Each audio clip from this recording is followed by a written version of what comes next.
Assalamu alaikum. Today we are going to study about bioavailability. Bioavailability is the rate and extent to which the administered drug reaches our systemic circulation. We have seen how the absorption is affecting the drug. The drug, when we take it orally, 100% is not absorbed. 100% is not does not reach the systemic circulation. So this is the term to calculate the systemic circulation amount. Okay, now how should we determine the bioavailability? We can have a look at this graph. Bioavailability, AUC, area under the curve.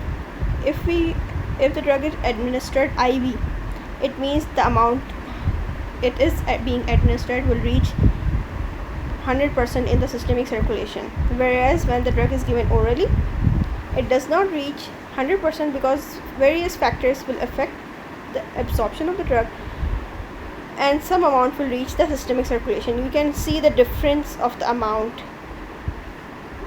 when we give orally and IV. So how we can calculate the bioavailability? Area under the curve, the whole area under the curve for IV divided for oral divided by area under the curve IV into 100%. This will give the amount of drug which is bioavailable when you have taken it orally, when the drug is administered orally. Now, which are the factors that will influence the bioavailability? In contrast to IV administration, where the drug is 100% bioavailable, orally administered drug undergo first pass metabolism. This is the major issue we face when we give the drug orally. Here the biotransformation happens. Chemical and physical characteristics of the drugs determine the rate it reaches the systemic circulation. Now, what is the first pass metabolism? This is most important topic. When the drug is absorbed from the GI tract, it will enter the circulation. Before entering systemic circulation, it will go metabolism. Now, this drug will be metabolized in the liver or the gut wall during the initial passage. Now, the drug which is unchanged or which is not metabolized, it will enter the systemic circulation, and this will be decreased. It will not remain 100%. This is known as first pass metabolism. Now, 90% nitroglycerin is cleared. If we take nitroglycerin orally, 90% of the drug will be cleared due to first pass metabolism. That is why we are taking it sublingual, so that it bypasses this effect and reaches directly into the systemic circulation. Now you can see this diagram.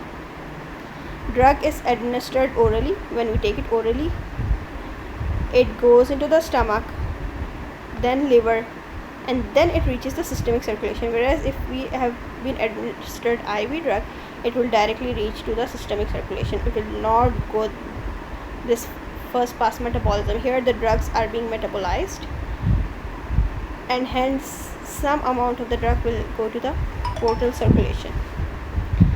Next is solubility of the drug.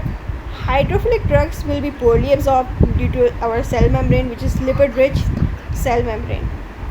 Now, drugs which are extremely lipophilic will also be poorly absorbed because they are insoluble in the body fluids. For a drug to be readily absorbed, it must be largely lipophilic and have some solubility in the aqueous solution. Chemical instability. Some drugs such as penicillin G are unstable in the pH of gastric contents. Insulin is also unstable. That is why we are taking it IV only. Next is nature of the drug formulation. Formulation means particle size, salt form, crystal polymorphism, enteric coating tablets, and presence of excipients. All these affects the bioavailability of the drug. Bioequivalence and other types of equivalence. This is an important topic.